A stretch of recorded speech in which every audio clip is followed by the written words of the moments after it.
Angin sore Banyumanik berhembus pelan ketika keluarga kecil itu resmi menempati rumah kontrakan baru di Blok D17. Rumahnya tampak biasa. Cat krem agak kusam, pagar besi tipis, dan teras sempit yang dihiasi tanaman kering milik pemilik lama. Tapi bagi Rani, rumah itu terasa seperti awal baru. Setidaknya, begitu ia berharap. "Bagus kok, Bu," kata Arman, suaminya, sambil meletakkan koper. Lingkungannya tenang, dekat kantor juga. Rani tersenyum tipis. Setelah beberapa tahun tinggal berpindah-pindah karena pekerjaan Arman, ia ingin Reva, putri mereka yang berusia 7 tahun, punya tempat tinggal yang stabil. Tempat di mana ia bisa tumbuh normal, tidak lagi merasa asing setiap beberapa bulan. Namun sejak pertama kali melangkah masuk, Rani merasakan sesuatu yang membuat bulu kuduknya merinding. Udara di dalam rumah terasa lebih dingin daripada luar, padahal matahari sore masih terang. Aroma pengap seperti kayu tua basah memenuhi ruang tamu. Reva berdiri diam di tengah ruang, memeluk bonekanya. "Bu, rumahnya kedengeran ramai," bisiknya. "Ramai gimana, sayang?" Rani merapikan rambut Reva, mencoba bersikap tenang. "Kayak ada orang kecil yang lari-lari," jawab Reva sambil menunjuk ke plafon. Rani menelan ludah. "Mungkin tikus. Nak, nanti mama bersihin." Hari pertama berjalan tanpa kejadian aneh. Mereka makan bersama, walau Arman tampak lebih diam dari biasanya. Rani mengira suaminya hanya lelah dengan pekerjaan. Malam hari, saat semuanya sudah tidur, Rani terbangun karena suara tek, tek, tek dari plafon kamar mereka. Langkah kecil, teratur, seperti pelan tapi cepat. Ia membuka mata. Itu bukan suara tikus, pikirnya. Rani menoleh ke arah Arman, tapi suaminya tidur pulas. Ia mencoba memejamkan mata lagi, meyakinkan dirinya bahwa rumah baru memang butuh waktu untuk membuat penghuni nyaman. Namun suara itu tidak berhenti, bahkan semakin jelas. Seperti langkah makhluk kecil yang sedang berkeliling di atas kepalanya. Pagi berikutnya, Rani menemukan sesuatu di dapur, jejak kaki kecil berwarna keabu-abuan, seolah berasal dari debu atau tanah, berserakan di dekat kompor. Ukurannya terlalu kecil untuk kaki manusia dewasa, dan terlalu rapi untuk langkah seekor kucing. Ia memanggil Reva, "Kamu main di dapur semalam?" Reva menggeleng sambil menggigit roti. "Bukan Reva, Bu. Teman Reva yang jalan-jalan." Rani terdiam. "Teman? Di rumah baru ini?" "Iya. Dia kecil banget. Matanya bulat. Dia bilang suka main di sini dari dulu." Rani merasakan sesuatu mencekat di dada. "Reva, kamu lihat dia?" Reva tersenyum kecil, tapi entah kenapa senyumnya tampak dingin. "Kadang, kalau lampu mati." Sore itu, Rani mencoba mengepak barang-barang sambil menenangkan diri. Mungkin Reva sedang membayangkan teman hayalan untuk mengatasi rasa tidak nyaman. Anak-anak seusia itu sering melakukannya. Namun saat matahari mulai tenggelam, rumah terasa berubah. Cahaya oranye dari jendela membuat ruangan tampak lebih sempit dan suram. Angin yang masuk dari celah pintu membawa aroma tanah basah yang aneh. Rani sedang menata barang di dapur ketika ia mendengar suara tawa kecil. Tawa yang bukan berasal dari Reva. Tawa lirih, seperti suara bayi, atau sesuatu yang lebih tua. Rani menoleh cepat. Tidak ada siapa-siapa. Ia memanggil Arman, "Mas, kamu dengar sesuatu?" Arman sedang membuka kotak kardus, tapi wajahnya tampak tidak nyaman. "Enggak. Rumah tua memang begitu, Ran. Jangan terlalu dipikir." Namun ada sesuatu pada tatapan Arman malam itu yang membuat Rani tidak yakin. Tatapan cepat, gelisah, seolah ia menyembunyikan sesuatu. Menjelang tengah malam, Rani terbangun lagi. Kali ini suara langkah di plafon lebih keras. Tik-tik-tik, tik-tik-tik. Namun suara itu berpindah, dari plafon menuju dinding, lalu ke dapur. Rani meraih senter dan berjalan keluar kamar, meski seluruh tubuhnya menolak. Ketika cahaya senter menyorot lantai dapur, napasnya tercekat. Jejak kaki kecil itu muncul lagi, lebih banyak dari sebelumnya. Dan semuanya basah, seolah kaki itu habis berjalan di lumpur. Rani berjongkok. Jejak itu mengarah ke kamar belakang, ruangan yang belum sempat mereka buka. Tiba-tiba pintu kamar belakang bergeser pelan, seperti didorong dari dalam. Greg. Rani menahan napas. Lampu lorong berkedip. Aura dingin menusuk kulitnya. Dari celah pintu yang terbuka, Rani melihat sesuatu bergerak cepat. Sangat cepat, lebih cepat dari manusia. Sebuah bayangan kecil, berlari dari pojok ruangan ke balik lemari. Rani tersentak mundur dan menutup pintu kamar belakang dengan keras. Dadanya berdebar. Tangannya gemetar. Dan di balik pintu tertutup itu, terdengar suara kecil, melengking, seperti seseorang menahan tawa. Hihihihi. Rani menutup mulutnya agar tidak berteriak. Malam itu, ia sadar. Rumah baru mereka tidak pernah benar-benar kosong. Pagi itu, matahari terasa lebih lambat terbit. Udara di dalam rumah masih membawa sisa-sisa dingin yang menusuk dari malam sebelumnya. Rani berdiri di depan pintu kamar belakang, memandang gagang pintu yang dingin seolah baru disentuh seseorang. Ia menarik napas panjang. Kenapa rumah ini terasa hidup? Pertanyaan itu muncul lagi dan lagi. Namun ia tidak ingin membuat Reva takut. Jadi pagi itu, ia memutuskan untuk bersikap setenang mungkin. Hidup harus berjalan. Reva, ayo sarapan, serunya dari dapur. Reva muncul sambil membawa kertas lipat dan pensil warna. Rambutnya yang biasanya rapi kini kusut seperti ia tidak tidur dengan benar. Ia duduk di meja makan dan langsung menggambar tanpa melihat Rani. "Adek, gambar apa?" tanya Rani sambil menyendokkan nasi. Reva tak menjawab. Pensilnya bergerak cepat, garis-garis pendek memanjang membentuk tubuh kecil. Rani mendekat dan nyaris menjatuhkan sendok. Yang tergambar adalah sosok kecil, kurus, berkepala bulat botak, matanya sangat besar. Dan di atas kepalanya tertulis, Lilith. Rani berusaha tersenyum. "Teman hayalan, ya?" Reva menggeleng. "Dia beneran ada, Bu. Dia yang jalan-jalan semalam." Rani menelan ludah. "Kamu lihat? Kadang. Tapi dia lebih suka sembunyi. Dia marah kalau aku cerita banyak." Rani mengusap kepala Reva pelan. "Jangan percaya sama hal-hal aneh, sayang. Kita di rumah baru, wajar kalau kamu merasa belum nyaman." Namun Reva menatap ibunya dengan mata yang tidak seperti anak 7 tahun. Dia bilang papa yang panggil dia. Rani mematung. "Papa?" Suaranya nyaris tidak keluar. "Papa siapa yang panggil?" Reva mengangkat bahu. Katanya, "Papa bikin janji sama dia. Makanya dia harus tinggal di sini." Punggung Rani merinding seketika. Ia ingin bertanya lebih jauh, tapi Arman tiba-tiba keluar dari kamar, seragam kerja sudah rapi. "Kalian ngobrol apa?" tanya Arman sambil merapikan jam tangan. Rani melihat ke arah Reva, berharap anaknya tidak bicara sembarang. Tapi Reva langsung menjawab polos. "Temen Reva, Pak. Namanya Lilith." Arman berhenti. Wajahnya menegang sepersekian detik, namun ia cepat menutupi dengan senyuman. "Anak kecil memang kreatif, ya?" katanya sambil menepuk bahu Reva. Namun ketika ia berbalik, Rani melihat rahangnya mengeras. Arman tahu sesuatu.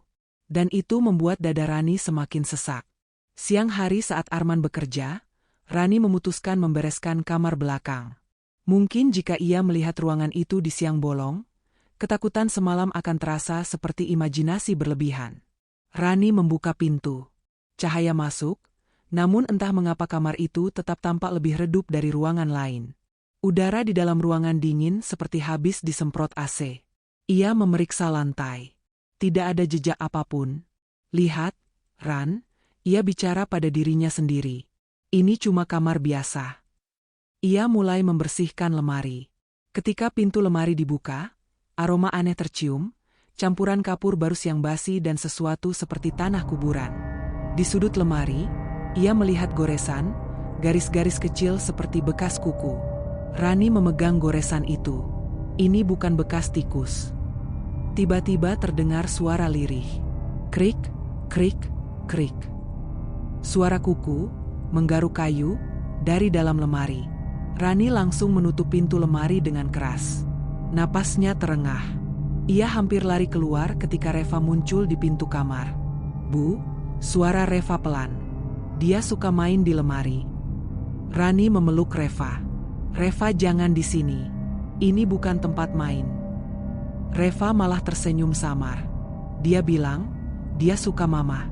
Dia suka mama takut." Rani memelototkan mata. "Siapa yang bilang begitu?" Reva menunjuk sudut kamar yang gelap. "Sana." Rani menoleh spontan. Tidak ada apa-apa. Hanya bayangan lemari dan dinding. Tapi entah kenapa, bayangan itu tampak seperti bergerak. Malam itu, Rani tidak bisa tidur. Ia menunggu Arman pulang sambil duduk di meja makan. Hampir jam 11 ketika ia akhirnya mendengar suara pintu depan. Arman masuk dengan langkah berat. Menenteng sebuah kotak kayu kecil berwarna hitam.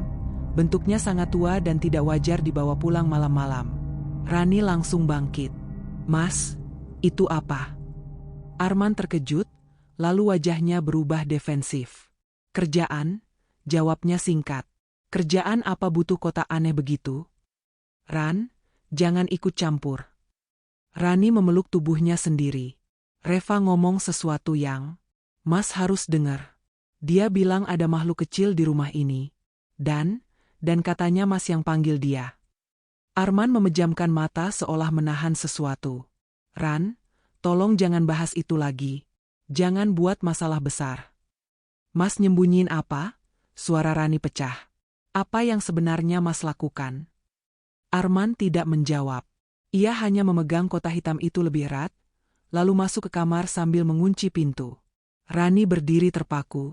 Setelah itu hening, namun tidak benar-benar hening. Karena dari arah kamar Reva, terdengar suara kecil, seperti tawa yang ditahan. "Hi, hi." Dan langkah cepat kecil-kecil berlari ke arah kamar belakang. Rani tahu malam itu adalah awal kehancuran.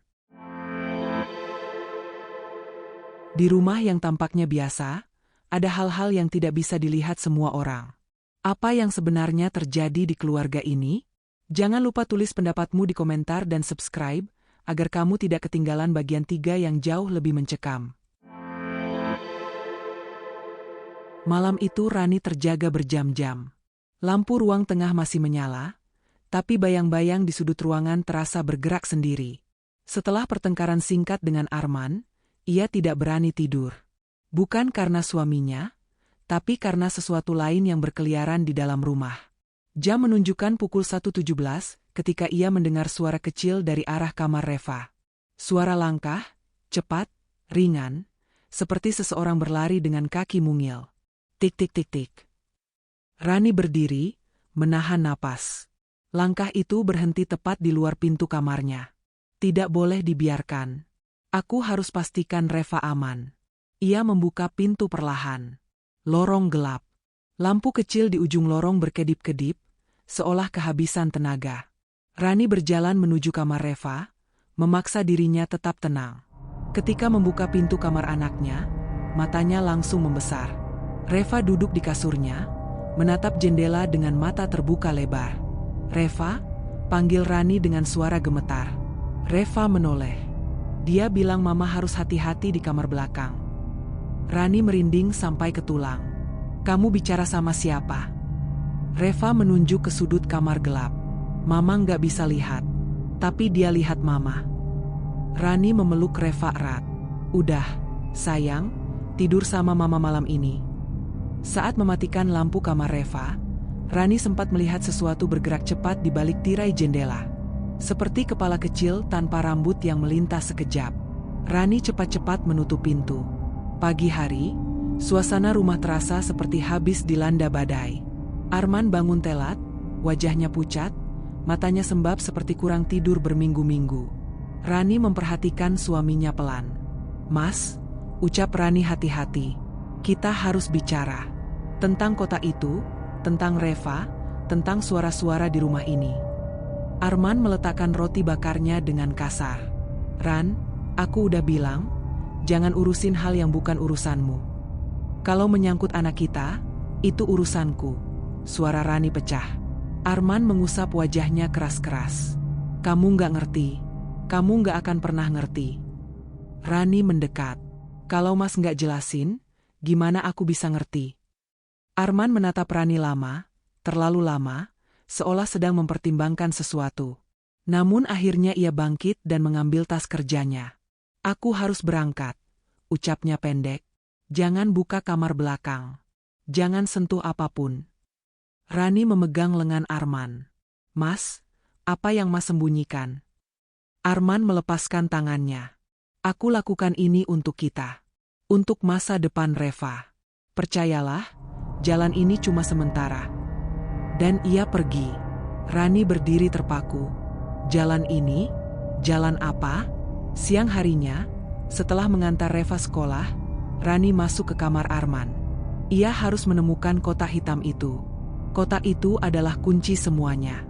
Ia mulai membuka laci, lemari, tas kerja, sampai akhirnya, di bawah tumpukan selimut lama di bagian paling bawah lemari, ia menemukannya. Kotak kayu hitam itu. Kotak kecil dengan ukiran aneh seperti simbol kuno. Teksturnya dingin seperti batu, meski diletakkan di dalam lemari yang kering. Ketika Rani menyentuhnya, jari-jarinya terasa kesemutan. Apa ini? Ia membuka perlahan, dan aroma busuk langsung menyengat hidungnya. Di dalam kotak ada segenggam uang receh lusuh, seutas rambut manusia, sepotong kain kuning yang sudah menghitam, serpihan tanah lengket, seperti tanah makam, dan foto Reva, dengan tepi foto gosong seperti kena api. Ya Tuhan, Rani menutup mulutnya. Di bawah foto Reva, ada kertas kecil bertuliskan mantra yang tidak ia mengerti. Namun bagian bawahnya tertulis jelas. Energi pertama, anak. Energi pengikat, darah. Rani jatuh terduduk. Arman bukan hanya terlibat sesuatu yang gelap, ia sudah membuat perjanjian. Tiba-tiba, pintu lemari bergetar. Tok, tok, tok. Seperti ada sesuatu dari dalam yang mengetuk. Rani mundur dengan panik. Tok, tok, tok. Kali ini lebih keras. Rani menahan napas, namun suara lain muncul dari bawah ranjang. Hih, hih, hih. Tawa kecil itu. Makhluk itu ada di sini. Rani merangkak keluar kamar, mendorong pintu sekuat tenaga. Pintu tertutup, dan suara ketukan dari lemari perlahan mereda. Ia memeluk dirinya sendiri.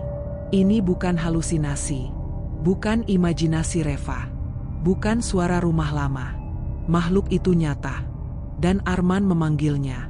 Sore hari, ketika Arman pulang, Rani sudah siap. Ia berdiri di ruang tamu dengan kotak hitam itu di tangannya. Arman langsung pucat.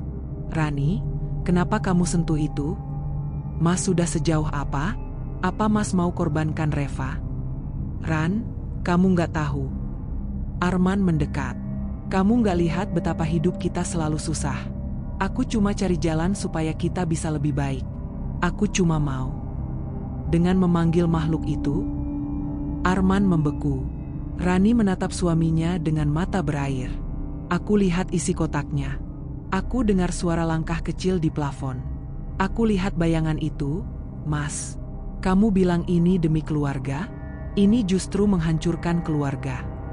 Arman tampak ingin menjawab, tapi tiba-tiba, lampu di ruang tamu berkedip. Udara mendadak dingin. Dan dari kamar belakang terdengar benda jatuh dengan suara keras. Braa. Arman memutar kepala. Oh tidak, dia marah. Dia? Siapa? Dia? Tanya Rani gemetar. Arman berbisik, suara pecah seperti menahan ketakutan. Penjaga. Makhluk yang datang setiap aku memanggilnya. Rani memelototkan mata. Dan di sudut ruangan, terlihat bayangan kecil berlari cepat menembus dinding, meninggalkan suara tawa lirih yang semakin lama semakin jelas. Hihihi, hihihi. Awal dari semua teror, baru saja dimulai. Malam itu udara terasa aneh, lebih berat, lebih pekat, seolah rumah ikut menahan napas. Malam Jumat selalu membawa suasana berbeda, tapi malam itu, ada sesuatu yang jauh dari kata wajar. Sejak sore, Arman tampak gelisah. Ia berkeliaran di rumah seperti orang yang kehilangan arah, tapi sesekali melirik ke arah kamar belakang. Rani mengawasi dari jauh. Setiap kali ia mencoba bertanya, Arman hanya berkata, "Ran, jangan masuk kamar belakang malam ini. Apapun yang terjadi, jangan keluar kamar."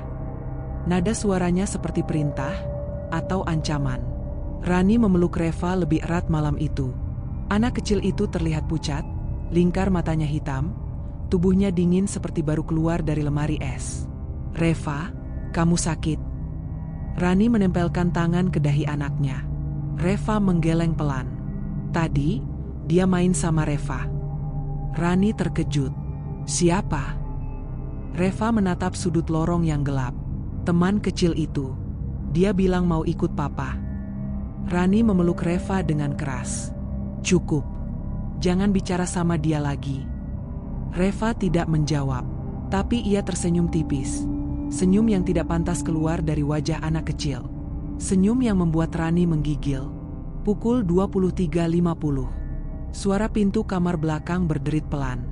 Rani melihat dari celah pintu kamar. Arman masuk ke sana, membawa lilin hitam, mangkuk tanah liat, dan kotak hitam itu. Seluruh lorong tiba-tiba menjadi dingin. Sangat dingin. Rani menggenggam tangan Reva yang sedang tidur. Ia tidak boleh panik. Tapi pada saat yang sama, ia tidak boleh membiarkan anaknya jadi bagian dari ritual gelap itu. Ketika pintu kamar belakang tertutup rapat, rumah langsung sunyi. Terlalu sunyi. Hanya terdengar tuk, tuk, tuk. Suara sesuatu kecil mengetuk dinding dengan ritme pelan. Lalu terdengar suara lain. Suara yang Rani kenal. Suara Arman melantunkan mantra. Suara berat laki-laki bercampur dengan suara lain. Suara kecil. Suara yang terlalu tinggi, melengking, seperti tawa bayi yang dibalikan menjadi ratapan. Hi, hi, hi. Rani langsung berdiri. "Tidak, aku tidak bisa diam." Ia keluar kamar dengan langkah pelan, takut makhluk itu menatap dari kegelapan. Lorong tampak lebih panjang dari biasanya. Lampu berkedip, seperti berjuang untuk tetap menyala. Saat ia mendekat ke kamar belakang, suara mantra Arman semakin jelas. "Datanglah penjaga garis, pemikul hajat, ambil energinya, jadikan kuat, jadikan patuh." Rani menutup mulut dengan gemetar. Arman sudah sejauh ini? Ia mengintip melalui celah kecil pintu kamar belakang. Pemandangan di dalam membuat lututnya hampir menyerah. Arman duduk bersila di lantai, di tengah lingkaran kuning dari kapur dan tanah kuburan. Di depannya, lilin hitam menyala, apinya bergerak aneh seperti tertarik angin dari bawah. Di samping lilin, ada bayangan kecil. Rani tidak bisa melihat wujudnya jelas. Hanya bentuk kecil, gelap, berkerut, kepalanya bulat, tubuhnya membungkuk. Bias bayangan itu bergetar seperti gambar rusak. Makhluk itu menatap Arman. Dan ia tertawa. Pelan, tajam, menusuk telinga. "Hi, hi." Arman menggigil. Aku sudah bawa persembahan. Jangan ganggu anakku. Ambil energi lain. Ambil apapun." Makhluk itu menggeleng pelan, gerakannya cepat seperti stop motion. Ia mencondongkan tubuh ke Arman, seolah membisikkan sesuatu. Arman langsung menjerit. Bukan jeritan kesakitan, tapi jeritan takut. "Tidak. Jangan minta itu. Aku belum siap." Lilin hitam tiba-tiba menyala lebih besar. Ruangan menjadi gelap kecuali cahaya buruk itu. Dan saat cahaya menari di dinding, Rani melihat wujud itu seutuhnya. Tubuh kecil. Kulit kusam abu-abu. Kepala botak membulat. Mata besar seperti kaca, melotot tanpa berkedip. Mulut kecil, tapi membentuk senyum panjang tidak natural. Tuyul. Makhluk peminta tumbal. Rani menahan teriakannya dengan menggigit bibirnya sendiri. Makhluk itu mengangkat tangannya. Tangan yang bentuknya seperti cakar kecil, dan menunjuk ke arah kamar Reva. Arman menggeleng cepat. "Tidak. Jangan dia. Kita punya perjanjian, aku butuh waktu." Tuyul itu menggeram dengan suara yang bukan suara manusia. Kemudian ia menunduk dan menghilang. Rani mundur spontan, menabrak dinding di lorong. Ia tahu makhluk itu sedang menuju Reva. Ia langsung berlari ke kamar, membuka pintu dengan panik. Tapi Reva bukan sedang tidur. Ia duduk tegak di kasur, menatap lurus ke arah pintu. Matanya tidak berkedip, tubuhnya kaku. Dan di pangkuannya, ada jejak tangan kecil berwarna hitam. "Reva," suara Rani pecah. "Kamu kenapa?" Reva membuka mulutnya pelan, namun yang keluar bukan suaranya. Suara itu, suara kecil, berat, melengking. Dia bilang, "Waktunya hampir tiba." Lampu kamar langsung padam. Rumah bergetar. Dari lorong, suara langkah kecil berlari cepat menuju mereka. Tik tik tik tik tik tik. Dan untuk pertama kalinya, Rani menyadari, yang dikejar makhluk itu sekarang, bukan hanya Reva, tapi dirinya juga. Setelah malam ritual itu, rumah blok D17 berubah menjadi tempat yang tidak lagi bisa disebut rumah. Udara selalu dingin meski matahari menyengat. Bayangan bergerak tanpa sumber cahaya. Setiap sudut rumah seperti berbisik pelan, menyembunyikan sesuatu yang menunggu untuk keluar. Rani tidak tidur semalam pun. Ia duduk di samping Reva, memegang tangan anaknya yang terasa semakin lemah. Lingkaran hitam di bawah mata Reva semakin dalam. Tubuhnya kurus, seolah energi hidupnya tersedot perlahan. Pagi itu, Arman tidak pulang semalaman. Rani duduk sambil menatap Reva yang tertidur gelisah. "Sayang, Mama janji, Mama akan selamatkan kamu." Tiba-tiba Reva mengerang kecil. Kedua matanya terbuka perlahan, pupilnya melebar seperti orang ketakutan. "Mama," suaranya serak, hampir tidak terdengar. Dia marah." Rani menahan napas. Siapa yang marah? Teman kecil itu, dia bilang papa ingkar janji. Reva memeluk bonekanya erat. Dia bilang papa janji, kasih dia sesuatu. Rani menggenggam bahu Reva. Reva lihat dia lagi. Reva mengangguk pelan. Dia, di atas mama. Rani merinding. Ia spontan menoleh ke atas, ke langit-langit kamar. Tidak ada apa-apa. Tapi hawa dingin seperti embun kuburan menetes dari kayu plafon. Makhluk itu di sini, bersembunyi, mengawasi. Siang itu Arman baru pulang. Bajunya kusut, matanya merah seperti habis menangis. Rani langsung berdiri menghadangnya. "Mas, kemana semalam? Kamu lihat kondisi anak kita? Dia sakit." Aku tahu." Arman memotong dengan suara pecah. "Aku tahu, dan aku nggak bisa hentikan ini. Mas yang mulai." Rani menekan dada suaminya dengan marah. "Mas yang panggil makhluk itu ke rumah ini. Mas yang bawa ritual setan ini. Untuk apa? Untuk kaya? Untuk naik jabatan?" Arman meremas rambutnya frustasi. "Ran, aku lakukan ini demi kita, demi keluarga. Kamu tahu hidup kita gimana?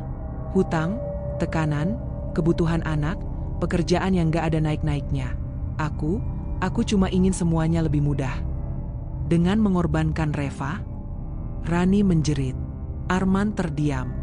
Luka paling dalam hati seorang ayah terpampang jelas di wajahnya. "Ran, aku gak pernah mau korbankan dia. Itu bukan rencana awal. Penjaga itu cuma minta." Rani menatapnya tajam. "Minta apa? Jawab." Arman gemetar. "Energi. Sedikit. Nggak akan sampai membahayakan." "Lalu kenapa sekarang Reva seperti ini?" Arman terisak pelan. "Karena aku gagal memenuhi perjanjian, dia marah, dan dia ambil sendiri apa yang dia mau." Rani mundur, hampir terjatuh. Suaminya telah menyerahkan anak mereka tanpa sadar. "Mas, sudah tanda tangan apa?" Suara Rani pelan, bergetar. Arman membuka dompetnya. Dari dalam, ia mengeluarkan selembar kertas tua berwarna kecoklatan. Kertas itu sobek-sobek di tepinya, bertuliskan aksara yang Rani tidak paham. Tapi ada satu kalimat bahasa Indonesia yang ditulis jelas. "Energi penerus keluarga sebagai tumbal awal." Rani menutup mulutnya, terisak. "Energi penerus keluarga, itu artinya Reva, Mas." Arman jatuh berlutut.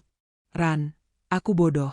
Aku terjebak, aku pikir hanya simbolik, aku pikir cuma syarat kosong." Tapi setelah ritual terakhir, dia mulai bicara. Dia bilang Reva harus dibuka jalurnya.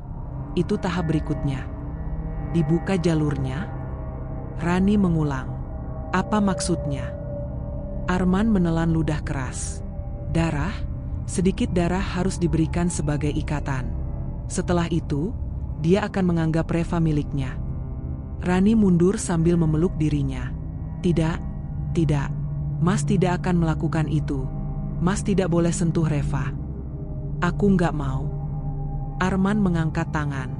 Tapi kalau aku nggak lakukan, dia akan ambil paksa. Dia sudah hampir bisa menyentuh Reva semalam. Kamu lihat sendiri, kan? Enggak. Masalah ini Mas yang buat. Mas yang harus hentikan. Sebelum Arman menjawab, suara kecil terdengar dari kamar Reva. Tok, tok, tok. Seperti jari kecil mengetuk kaca. Kemudian suara tawa lirih. Hihihihi. Rani berlari masuk ke kamar Reva. Anak itu duduk memeluk bonekanya. Matanya menatap kosong ke arah jendela. Reva? Kamu kenapa? Reva tidak menjawab. Ia hanya mengangkat tangan dan menunjuk ke bawah tempat tidur. Dia di sana, Bu. Suaranya datar. Dia bilang papa bohong. Dia bilang waktunya sebentar lagi. Rani menunduk perlahan. Di bawah tempat tidur, dua mata besar berwarna putih susu menatap balik. Mata bulat, mata kecil, mata tuyul. Rani terpental ke belakang. Makhluk itu merayap keluar, cepat sekali, seperti serangga. Ia berdiri tegak di depan mereka, kecil namun memancarkan aura kematian. Kepalanya botak, kulitnya pucat, bibirnya terlalu kecil untuk ukuran wajahnya. Ia menunjuk Arman, lalu menunjuk Reva. Kemudian kepalanya miring ke samping, seolah menagih janji. Arman merintih. Jangan ambil dia, ambil aku. Tuyul itu menggeram pelan. Ia mendekat ke Reva, tangannya terulur. Rani berteriak, jangan sentuh anakku. Ia menarik Reva seketika dan memeluknya erat. Saat tubuh Reva menjauh dari makhluk itu, cahaya ruangan berkedip keras. Udara berdesir seperti ribuan jarum. Tuyul itu menjerit, suara yang bukan suara manusia, melengking panjang. Ia memandang Rani, menggeram, lalu berlari menembus dinding. Rumah langsung sunyi. Arman terjatuh, memegang dadanya. Ran, kalau dia udah sampai marah, itu artinya kita nggak punya banyak waktu. Ritual terakhir akan dipaksa. Rani menatap suaminya dengan mata yang sudah tidak lagi penuh cinta, melainkan ketakutan dan pengkhianatan. Mas, apapun yang terjadi, aku akan bawa Reva pergi. Arman memejamkan mata, menahan air mata. Terlambat. Kalau kita keluar rumah, dia ikut. Dia sudah terikat dengan kita. Rani menatap Arman tajam. Tidak. Dia terikat dengan kamu, dan karena itu, aku harus putus ikatan kalian. Ia mengangkat kotak hitam milik Arman, yang diambilnya tadi pagi. Mulai malam ini, semua perjanjian berhenti. Arman memandang kotak itu dengan wajah penuh ketakutan. Rani, jangan. Kamu nggak tahu apa yang akan terjadi. Rani memeluk Reva erat. Tapi aku tahu satu hal, Mas. Kalau aku tidak lakukan sesuatu malam ini, kita akan kehilangan anak kita selamanya. Rumah kembali bergetar perlahan. Bayangan-bayangan mulai memanjang di lantai, merayap ke arah mereka. Pertanda bahwa malam yang paling kelam baru akan dimulai. Malam itu, langit Banyumanik diselimuti awan hitam pekat. Tidak ada suara kendaraan, tidak ada angin. Bahkan pepohonan di depan rumah tidak bergerak sedikit pun, seolah seluruh lingkungan membeku untuk menyaksikan sesuatu yang tidak boleh terjadi. Di dalam rumah, Rani memeluk Reva erat. Anak itu pucat, tubuhnya dingin, napasnya cepat. Setiap beberapa menit, Reva terkejut seperti seseorang menarik energinya dari dalam. Arman berdiri di antara mereka dan kamar belakang. Wajahnya kacau, rambutnya berantakan. Ran, ritual terakhir akan terjadi malam ini, katanya dengan suara bergetar. Itu ritual kamu, bukan aku. Rani berseru. Arman menunduk. Aku tahu, tapi dia sudah memilih. Penjaga itu sudah mengunci kita. Kita tidak bisa lari. Rani meraih tangan Reva. Aku akan tetap coba.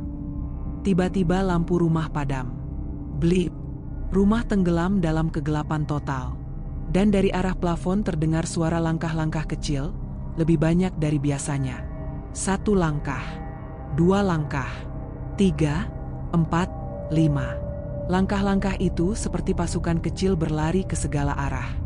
Rani menekan tubuh Reva ke dadanya. Reva mulai menangis pelan, tubuhnya gemetar. Bu, dia datang. Arman mengusap wajahnya, panik. Rani, dengarkan aku. Kalau aku bisa hentikan ritual ini, aku akan hentikan. Tapi kalau dia sudah keluar, dia butuh penutup. Dia butuh akhir. Akhir apa? Rani memelototkan mata. Arman menatap Rani sambil menangis. Akhirnya adalah tumbal. Rani berteriak histeris. Mas gila. Aku tidak akan serahkan Reva. Arman membentak sambil menangis. Bukan begitu. Aku akan serahkan diriku. Bukan Reva. Rani terdiam. Arman menatap Rani dengan air mata mengalir deras. Ini salahku. Semua ini, salahku. Kalau harus ada yang jadi tumbal, itu aku. Sebelum Rani sempat menjawab, suara dari kamar belakang terdengar. Serara aak. Seolah kayu hancur dipukul sesuatu dari dalam. Lalu suara tawa kecil memenuhi lorong. Hihihi. Hihi. Tawa itu bukan satu. Ada banyak. Seperti puluhan makhluk kecil sedang menertawakan mereka. Arman maju, menuju kamar belakang. Rani meraih lengannya. Jangan masuk. Mas nggak tahu apa yang ada di dalam. Arman menatapnya dalam-dalam. Justru karena aku tahu, aku harus masuk. Rani melihat tatapan itu, bukan tatapan suami yang ia cintai, tapi tatapan seorang pria yang tahu ia sedang menuju kematiannya sendiri. Arman membuka pintu kamar belakang. Dan sesuatu terjadi. Angin dingin menerjang keluar, seperti hembusan dari kuburan. Lilin yang masih menyala dari ritual sebelumnya berkedip keras, hampir padam, tapi tidak padam. Cahaya itu menerangi ruangan. Rani melihat sekilas. Arman berdiri di tengah lingkaran ritual, dan puluhan bayangan kecil mengelilinginya. Tuyul-tuyul. Bentuk kecil, berkepala bulat, bergerak cepat seperti kabut hitam. Arman berteriak, ambil aku Sal. Biarkan anakku.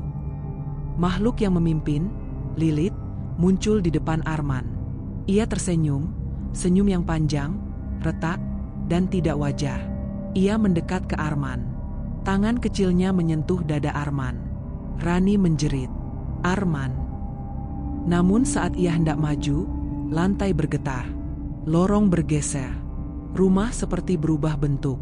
Seolah makhluk-makhluk itu tidak mengizinkan Rani mendekat. Arman menengok ke arah Rani dengan mata basah. Ran, selamatkan Reva. Cahaya lilin padam serentak. Dan dalam gelap gulita itu, Rani mendengar suara Arman. Argreg. Suara itu ditarik, memanjang, lalu hilang. Ketika lampu lorong berkedip dan menyala lagi, kamar belakang sudah kosong. Arman hilang. Tidak ada tubuh. Tidak ada darah. Tidak ada jejak. Hanya lantai basah, dengan jejak kaki kecil bertebaran. Rani memeluk Reva, menangis sejadi-jadinya. Papa, kemana? Bu, tanya Reva dengan suara pelan. Rani tidak bisa menjawab. Di sudut lorong, bayangan kecil muncul. Tuyul itu berdiri, menatap mereka berdua. Ia memiringkan kepala, lalu tersenyum, seolah puas. Kemudian ia berlari menembus tembok. Dan seluruh rumah menjadi sunyi. Hening.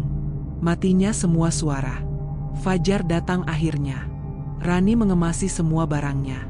Ia memeluk Reva, menggandeng tangan kecil itu, dan meninggalkan rumah blok D17 tanpa menoleh ke belakang. Rumah itu berdiri seperti biasa. Namun tirai kamar belakang bergerak sendiri. Seperti seseorang, atau sesuatu, sedang mengintip dari dalam. Seminggu kemudian, Rani dan Reva tinggal di rumah kontrakan kecil di tempat lain. Reva tampak lebih sehat. Pipinya mulai merona. Senyumnya kembali. Namun kadang-kadang, ketika malam tiba, ia menatap sudut rumah yang gelap. "Reva," tanya Rani suatu malam, "kamu lihat sesuatu?" Reva tersenyum kecil. "Dia ikut kita." Rani tercekat.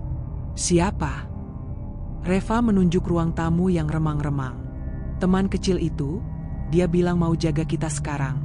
Dia bilang, papa udah di tempat dia." Hening. Reva menatap Rani sambil menggenggam tangannya. "Bu, jangan takut. Dia cuma mau main." Dan di lorong kecil rumah baru itu, terdengar langkah-langkah kecil. Tik, tik, tik, tik, tik, tik. Seolah ada sesuatu yang ikut, membawa cerita mereka. Kemanapun mereka pergi. Tamat.